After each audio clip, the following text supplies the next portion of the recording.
Pierre Schaeffer. Tratado de los objetos musicales Alianza Música. La colección Alianza Música ha sido patrocinada por el Fondo Musical Adolfo Salazar, creado en México por don Carlos Prieto en memoria y homenaje al historiador y crítico musical que vivió, trabajó y falleció en la capital mexicana. Versión española de Araceli Cabezón de Diego. Primera edición en Alianza Música. 1988. Segunda reimpresión en Alianza Música. 2003. El tratado aborda, según el ejemplo de los grandes naturalistas, la clasificación de los objetos sonoros en su morfología y su tipología. Después, la de los objetos musicales y sus criterios, para establecer su solfeo, el de los sonidos complejos, donde las tónicas solo son un caso particular. También hay sonidos homogéneos o fluctuantes, deslizantes o masivos, cuyo mantenimiento solo permite definir el timbre tanto dinámico como armónico. Estos son los materiales de una posible investigación sobre el sentido de la música, ese lenguaje de las cosas. Nos conducirá también a una aproximación antropológica, como sugiere Claude Lévi-Strauss. Solo quedaba mostrar con claridad la ambigüedad de un tratado de los objetos, al que seguiría un tratado de las organizaciones musicales, de parecida importancia. A ello está dedicado el capítulo nuevo, que es a la vez una guía de lectura o relectura y una problemática de la música actual. Se podrá utilizar la nueva escucha aprendida a propósito de los objetos, con vistas a la identificación de las estructuras. Existen en la música, como en el lenguaje, dos niveles de articulación. A falta de ellos, podemos decir que la mayoría de la música contemporánea está lisiada. Se nos presenta como voluntad o representación. ¿En cuál de las tipologías existentes podría basarse una pedagogía que condujera al sentido? Ocurre que por un feliz concurso de circunstancias otros tres documentos podrán aclarar esta amplia reflexión. Tras las músicas electroacústicas, edición INA GRM, Edisud, 1976, aparecería un léxico del Tratado de los Objetos Musicales de Michel Chion y Jacques Vidal, edición INA GRM.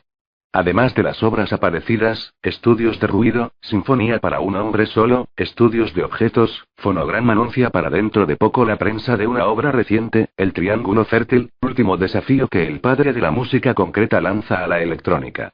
Prefacio. La reedición del Tratado de los Objetos Musicales, N. Dussewil, sigue de cerca la aparición en las Editions Richard Masse de un número triple de la Revue Musicale consagrado a Pierre Schaeffer.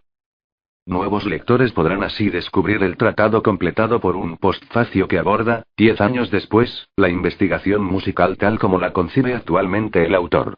A los que ya han leído el tratado, este texto, que también está incluido en el número especial de la Revue Musicale, les propone un reexamen desde una perspectiva más abierta. De hecho, las dos publicaciones son complementarias. La elección de textos de Pierre Schaeffer, reunidos y comentados por Sofía Brunet para la Revue Musicale, ilustra las principales etapas de una investigación desde la música concreta hasta la música misma, pero también se esfuerza en trazar un itinerario para el investigador. Una interrogación sobre el arte tradicional, considerado como un modo de conocimiento complementario al de la ciencia, y sobre el arte contemporáneo, revelador de una civilización que ha perdido la conciencia de sus orígenes, como dice Albert Richard. Para concluir, la cronología que aborda obras y circunstancias dibuja de nuevo este recorrido, y hace de este número especial un instrumento indispensable para los especialistas de la música contemporánea. Por su parte, el Tratado de los Objetos Musicales, publicado en 1966, presentaba el balance lógico de una investigación cuyos métodos y postulados fueron presentidos desde 1948, época de los primeros hallazgos, y elaborados en 1958, época en la que el grupo de investigación de música concreta se convertía en grupo de investigación musical, simplemente. Según confesión del propio autor, este solfeo, por más general que sea, precede a toda investigación musical, pero no dice la última palabra. El número especial de la Revue Musicale, triple número 303 a 305, octubre 1977. Selección de textos de Pierre Schaeffer, recopilados por Sofía Brunet. Hijo de músico y politécnico por error, Pierre Schaeffer descubre en la radio el poder del micro y el tiempo recuperado. En esta cámara de maravillas, se asombra de lo que no sorprende a nadie: el poder evocador de los ruidos. ¿Y si el sonido musical tradicional no fuera más que un ruido más refinado que los otros? ¿Y si la música fuera un híbrido de naturaleza y cultura? Otro encuentro, providencial o diabólico, con Pierre Henry, dio nacimiento a la Sinfonía para un hombre solo, y a Orfeo, primera ópera concreta, creada y silbada en Donaueschingen en 1953. Los recuerdos de esta época están consignados en un libro aparecido en Seúl, En busca de una música concreta, ya agotado. Encontraremos en él pasajes importantes. El diario de a bordo de los primeros hallazgos, y algunos inéditos. En uno de ellos hace dialogar a Mozart con los ingenieros de la época en que Pierre Henry hacía la música para los ballets de Behart. Llegan las cosas serias. Desde el método experimental en materia de arte hasta la severa misión de la música, sobre conflictos y tendencias generacionales, respondiendo a Albert Richard. Finalmente, el director de la Revue Musicale, tras ciertas reticencias, estima necesario publicar esos escritos sobre música, porque revelan la confusión que reina, en general, en el mundo actual. Porque la investigación musical, sin ser una filosofía, nos sensibiliza con ciertos postulados contemporáneos implícitos o inconfesados. Así la revista nos lleva al tratado y a su nuevo capítulo, titulado Penúltimo, pues en investigación hay pocas esperanzas de escribir nunca un capítulo final.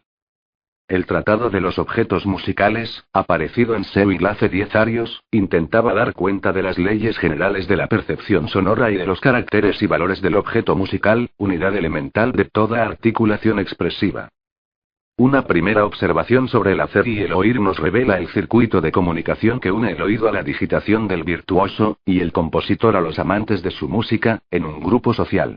Esta perspectiva nos lleva al pasaje de la acusmática pitagórica y otros condicionamientos más primitivos. Luego el tratado examina cuáles son las correlaciones entre la serial física de los electrónicos y el objeto realmente oído, primero como una señal natural y luego, eventualmente, como un signo de determinado vocabulario musical. Este primer Pontaux conduce a un segundo. La implicación de objetos y estructuras, especie de discurso del método, que confronta musicalidad y sonoridad, música y lenguaje, forma de oír del músico y escucha musical, o sea, el dualismo del ámbito musical, irreductible a cualquier otro. De ahí el programa para una investigación musical. Le Pontaux-Ness, el puente de los burros, expresión francesa que hace alusión a lo que ninguna persona puede ignorar, y que sin embargo no pueden aprender los faltos de inteligencia. Compárese N. Fernández Cuesta, Diccionario de las Lenguas Española y Francesa, Montaner y Simón, Barcelona, 1885. N. Del T. Preliminares. Situación histórica de la música 19 Libro primero. Hacer y oír primero el prolegómeno instrumental 33 y captar los sonidos. La acusmática 47 y las 4 escuchas 61 y la intención de oír 75 Libro segundo. Correlaciones entre la señal física y el objeto musical. Equívocos de la acústica musical. Timbres y alturas 93 b. Umbrales y transitorios 111 b. Anamorfosis temporales 123 b. Tiempos y duraciones 147 Libro tercero. Objetos y estructuras X. La escucha reducida 159X. Estructura de percepción. Música y lenguaje 171 Xi. La escucha reducida y el dualismo musical. 183 Xi. El paso del sistema tradicional al sistema experimental 199. 12 Índice Libro cuarto. Morfología y tipología de los objetos sonoros y solfeo de los objetos musicales. 215 Xi. Morfología de los objetos sonoros. 217 Xi. Tipología de los objetos sonoros, y criterios de clasificación 227X de la experiencia musical a un solfeo más general 243XB. Solfeo de los sonidos homogéneos. Criterios de masa 259XB. Solfeo de las masas fijas. Criterio dinámico y de mantenimiento 269XB. Solfeo de las variaciones. 285 Libro V. La música como disciplina X. Pasando a la práctica 297XX. El sentido de la música 317XI. En busca de la propia música 33, 13, 37. A la memoria de mi padre violinista cuyo precepto transmito aquí. Trabaja tu instrumento. Nuestro reino no es de este mundo, dicen los músicos, pues en qué lugar de la naturaleza encontramos, como el pintor y el escultor, el prototipo de nuestro arte. El sonido habita en cualquier parte, pero los sonidos, quiero decir las melodías que hablan el lenguaje superior del reino de los espíritus, no reposan más que en el seno del hombre. Sin embargo, no es cierto que el espíritu de la música, parecido al del sonido, abraza a toda la naturaleza. El cuerpo sonoro, tocado mecánicamente, despierta a la vida, manifiesta su existencia, o mejor su organización, y acude a nuestro conocimiento. ¿Y si el espíritu de la música suscitado así por el iniciado, se expresara de forma armoniosa y melódica en acordes misteriosos inteligibles solo para él? Así pues, estas repentinas inspiraciones del músico, y el nacimiento de las melodías en él no serían otra cosa que la percepción y la concepción inconsciente, o mejor, inexpresable por el lenguaje, de la música secreta de la naturaleza, considerada como el principio de la vida o de toda actividad vital. En este caso no estaría el músico en la misma relación con la naturaleza que el hipnotizador con el sonámbulo. El oído es la vista de dentro. El texto de Hoffman, con 150 arios de Chrysleriana a las espaldas, plantea alegremente el problema de hoy y de siempre. Pero el romanticismo tiene ciertos aires de gran señor que hemos debido perder. Ellos eran ingenuos y generosos. Nosotros somos competentes y reservados. ¿Quién de entre nosotros, aunque fuera en otros términos, se atrevería a cuestionar así la música? Sin embargo, esta temeridad nos sigue inspirando. Aunque ya no invoquemos a la naturaleza por su nombre teatral, puesto que se trata de ciencia, y aunque los mecanismos del espíritu, evocado ya sin mayúsculas, sean espiados por el fenómeno del conocimiento, apenas podemos decir que hayamos avanzado nada. Los conocimientos aumentan, las experiencias se multiplican, el dominio de la investigación se extiende y se fracciona. La técnica y la tecnología, la construcción de instrumentos y la acústica, el solfeo y la composición, la psicología y la musicología, la historia de las civilizaciones musicales y la que nosotros vivimos, no son sino jalones entre distintos sectores cuya relación es solo aparente. Quizá las rupturas de un terreno tan vasto ya, sean más profundas en cuanto que son poco aparentes y están muy bien camufladas. La aventura de una síntesis siempre tienta, pero atrae a dos clases de espíritus. Aquellos que piensan que la acumulación de conocimientos proporciona la solución, y que terminaremos por trasladar la música a una simple ecuación, y los que saben que un pensamiento bien conducido nos lleva a cuestiones simples, sobre las cuales reposan tanto las ecuaciones de la ciencia como las intuiciones del arte. Apenas existe un filósofo auténtico sabio, cualquiera que sea su disciplina, que no haya formulado alguna vez una reflexión parecida a la de Claude Lévi-Strauss. Quizás un día descubramos que existe la misma lógica en la obra del pensamiento mítico que en la del pensamiento científico, y que el hombre ha pensado siempre del mismo modo. El progreso, si se puede emplear ya este término, no habría tenido a la conciencia como escenario, sino al mundo, con una humanidad dotada de facultades constantes, que en curso de su larga historia se habría enfrentado continuamente con nuevos objetos. Desde esta perspectiva la música puede ofrecernos una ocasión de investigación y verificación singularmente original. A través de tantos objetos sonoros nuevos, podría ser posible encontrar las estructuras permanentes del pensamiento y de la sensibilidad humana. Este es el diálogo soñado por Othman entre el espíritu y la naturaleza. El plan de esta obra está inspirado en este dualismo. Se propone recorrer el dominio cada vez más extenso de los objetos sonoros, y ver también en qué medida las estructuras musicales no hacen más que verificar, para un caso particular, las leyes más generales. De este modo encontraríamos entre las diversas disciplinas la relación transversal cuyo mecanismo original tratamos de descubrir. Sin embargo, ni siquiera a la vista de estos dos objetivos gemelos, nuestro pensamiento no se desdobla tan fácilmente y por ello nuestra exposición estará sometida a un recorrido en zigzag. Y así en 5 saltos denominados libros, nos proponemos pasar, de una información corriente sobre el hacer y el escuchar, libro I, a 2 meditaciones más inspiradas. Una, I, sobre la física, y la otra, I, sobre la filosofía, todo ello antes de llegar a un solfeo, If, y a la música misma, V. Si bien es cierto que un solfeo resulta esencial para plantear convenientemente el problema de la música, hay que admitir que en este caso está desprovisto de la pretensión de abordar, ni siquiera mínimamente, el propio 1-0. Lévi-Strauss, Antropologie Structurale, Plon, Antropología Estructural.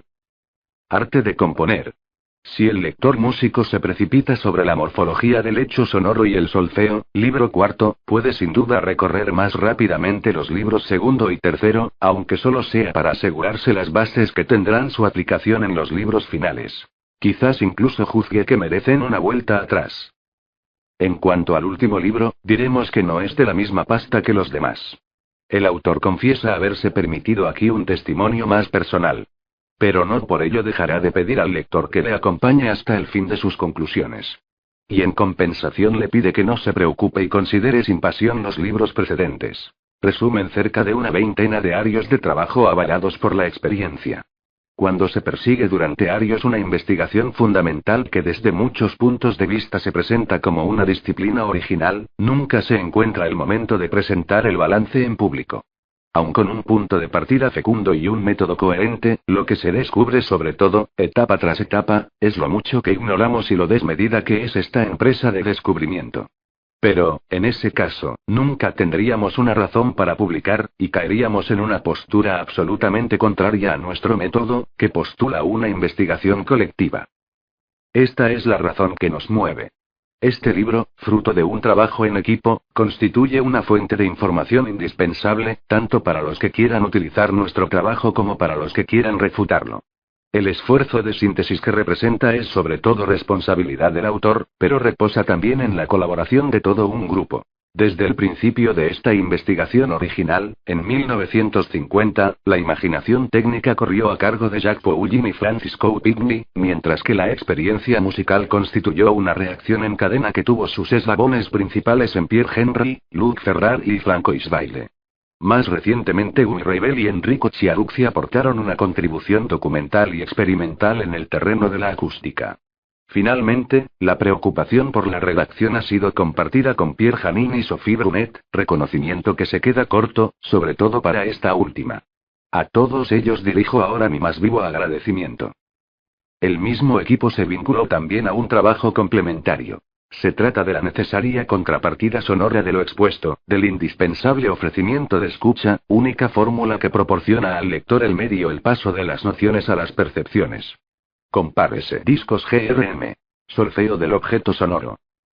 Finalmente, sería demasiado ingrato olvidar el constante apoyo de la ex-Orff, que, desde los primeros estímulos de Vladimir Porcher, en 1948, hasta los de Jacques Bernard Dupont, soportó con mansedumbre esta insólita investigación. París, 14 de agosto de 1966. Preliminares. Situación histórica de la música. Los hechos nuevos aparecidos en música son menos conocidos que los ocurridos en pintura, por ejemplo el surrealismo, el cubismo, el arte abstracto o la creciente influencia que cobran en cada museo las artes primitivas. Sin embargo, esos hechos revolucionan la música, no solo en sus manifestaciones, sino también en sus principios. 3 hechos nuevos los citaremos en el orden de importancia que generalmente se les atribuye, considerando, por nuestra parte, que esta importancia es de orden inverso. El primero es de naturaleza estética. Una libertad cada vez mayor en la factura de las obras, consagra, en medio siglo, la evolución acelerada de la música occidental. No solamente se trata de una ruptura progresiva con las reglas del contrapunto y armonía enseriadas en los conservatorios, sino de una renovación de las estructuras musicales. Hablar de disonancia y politonalidad con relación a esa estructura bien definida que es la escala occidental, es una cosa, pero otra muy distinta es incidir sobre la propia estructura, bien empleando una escala de 6 tonos, como hizo Debussy, o como lo ha hecho Schreiber con el empleo de una escala de 12 semitonos, donde las disposiciones canónicas del dodecafonismo pretenden eliminar toda tonalidad. A partir de este momento algunas nociones, incluso intentos, como el de la Klangfarbenmelodie, serán el inicio de una curiosidad volcada hacia el empleo de estructuras específicas distintas a una estructura de alturas.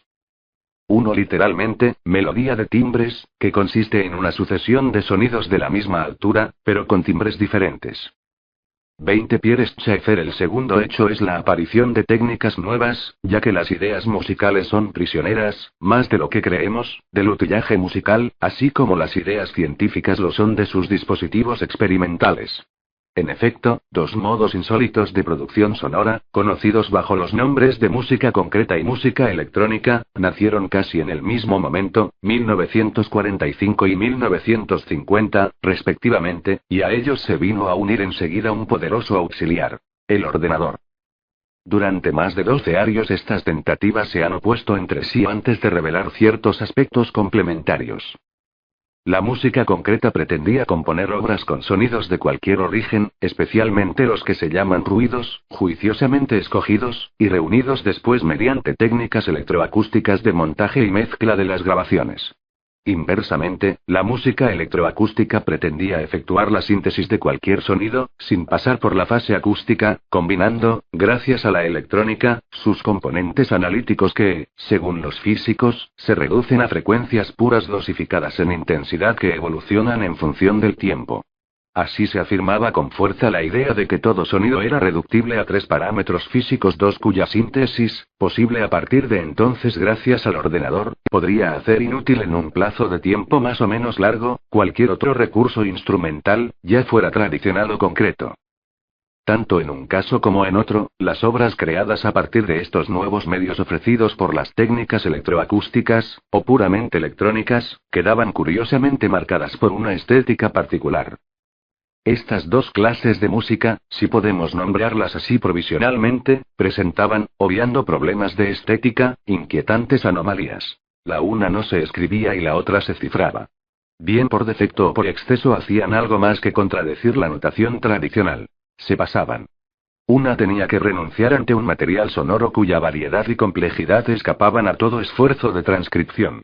La otra, resultaba anacrónica, ya que la aproximación de la partitura tradicional palidecía ante la precisión de un rigor tan total.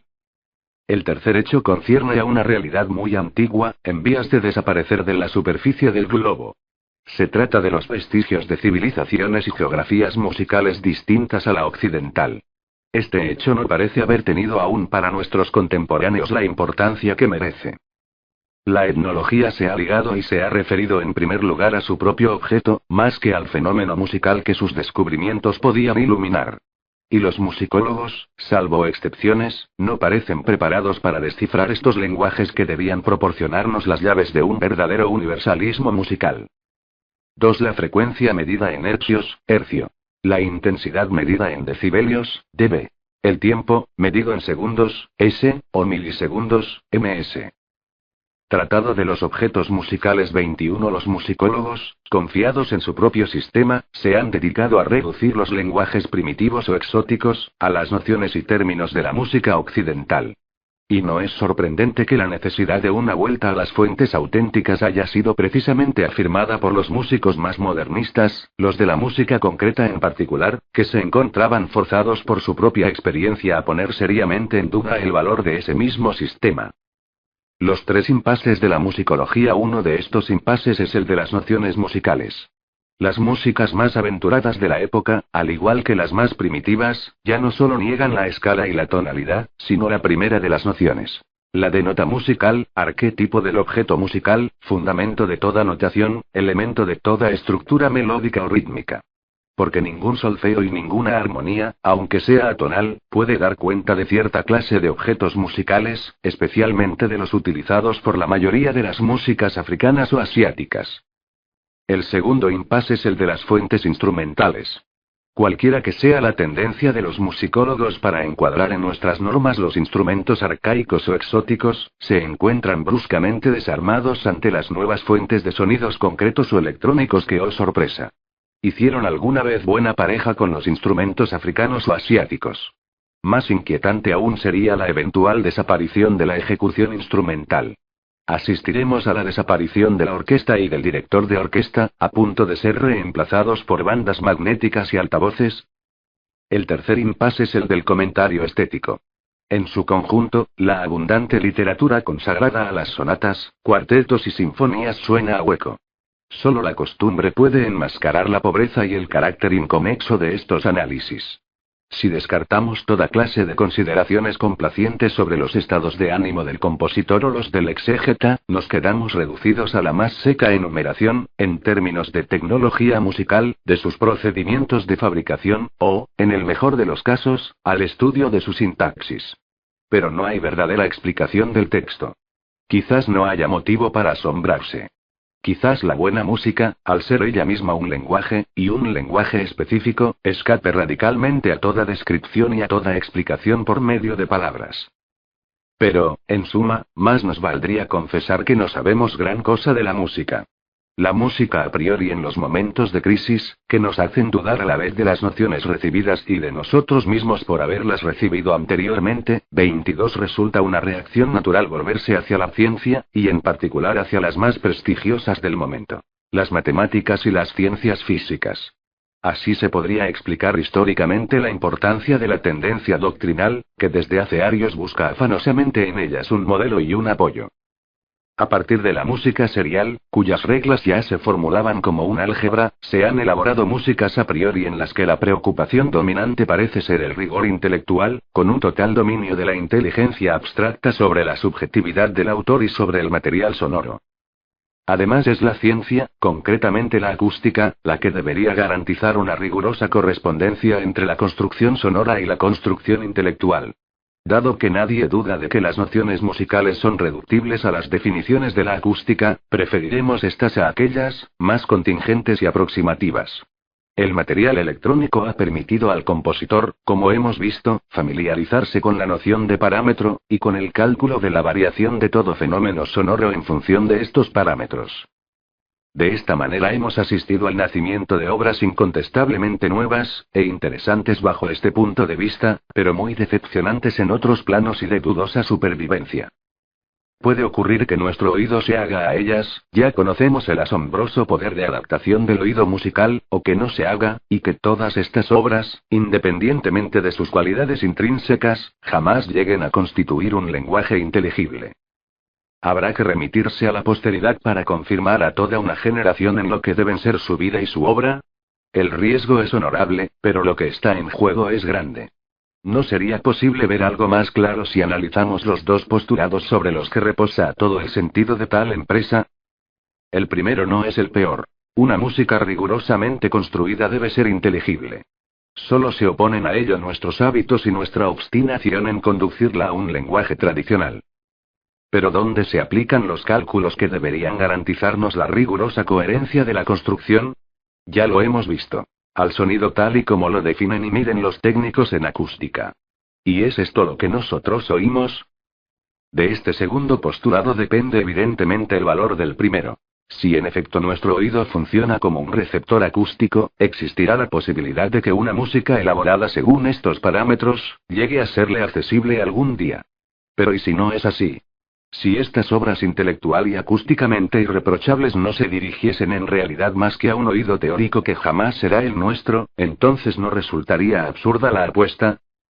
Desde este momento afirmamos lo que pensamos demostrar en esta obra. La apuesta se ha perdido. La correspondencia entre música y acústica es lejana. La experiencia nos prohíbe reducir tan alegremente los hechos de la percepción humana a los parámetros que miden los aparatos. Pero para que esta experiencia tenga lugar, tenemos que volver de nuevo a la investigación, y definir otro método. La música concreta. Cuando en 1948 propuse el término de música concreta, creía marcar con este adjetivo una inversión en el sentido del trabajo musical. En lugar de anotar las ideas musicales con los símbolos del solfeo, y confiar su realización concreta a instrumentos conocidos, se trataba de recoger el concreto sonoro de dondequiera que procediera y abstraer de él los valores musicales que contenía en potencia. Esta expectativa justificaba la elección del término y marcaba la apertura de direcciones muy diversas para el pensamiento y la acción. Pero primeramente hubo que ajustar el precio de la ganga. Era aún la época de los tocadiscos y únicamente el surco cerrado permitía tallar en los sonidos los recortes que nos llevaban a los collajes. Pensábamos en los precedentes de la pintura, y el paralelismo con una pintura no figurativa, llamada abstracta, nos llevaba directamente a las antípodas de lo concreto. Pero no íbamos a llamar abstracta a una música que se privaba de los símbolos del solfeo y trabajaba en el propio sonido vivo. De ahí a imaginar una reciprocidad entre pintura y música, no había más que un paso, que enseguida franquearon algunas gentes de espíritu simétrico. Decían: la pintura figurativa toma sus modelos del mundo exterior, en lo visible, mientras que la pintura no figurativa se apoya en valores pictóricos forzosamente abstractos. 4. A la inversa, la música se ha elaborado primeramente sin modelo exterior, y solo remitía a valores musicales abstractos, y ahora se hace concreta, figurativa podríamos decir, cuando utiliza objetos sonoros 5 extraídos directamente del mundo exterior de los sonidos naturales y de los ruidos.